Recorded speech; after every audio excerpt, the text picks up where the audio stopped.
High বন্ধুরা, good afternoon. কী করছো সবাই তোমরা? এখন 1:19 বাজে, আমার এখনও রান্না হয়নি, যেহেতু সকালবেলা টিফিনটা করেছি 10টার সময়, ওই জন্য এখন আস্তে আস্তে রান্না করছি। কী রান্না করছি দেখাবো, কিন্তু কেউ কিন্তু উল্টো কমেন্ট করবেন না। যারা খেতে ভালোবাসো তারা খাবে, অনেকে খেতে ভালোবাসে, অনেকে খেতে ভালোবাসে না, কিন্তু আমি খেতে ভালোবাসি, ভালো লাগে। তাই তো আগে খেতাম না, কিন্তু এখন খেয়েছি, টেস্ট করার পর দেখি ভালো লাগে, তাই আমি খাই। তো অনেকেই ভালোবাসে বা অনেকেও ভালোবাসে না, যার যার পছন্দ তার তার কাছে। তো চলো তোমাদেরকে একটু শেয়ার করি কী রান্না করছি।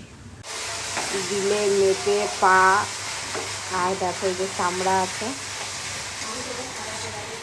খুবই টেস্ট লাগে কিন্তু। তার সঙ্গে আছে চিকেন, এটা আলাদা রান্না হবে বাচ্চাগুলোর জন্যে। এখানে মশলা রেডি হচ্ছে। এইগুলো হচ্ছে আমাদের জন্য, আমরা যেই মেয়েগুলো আছে সব মেয়েগুলো এগুলো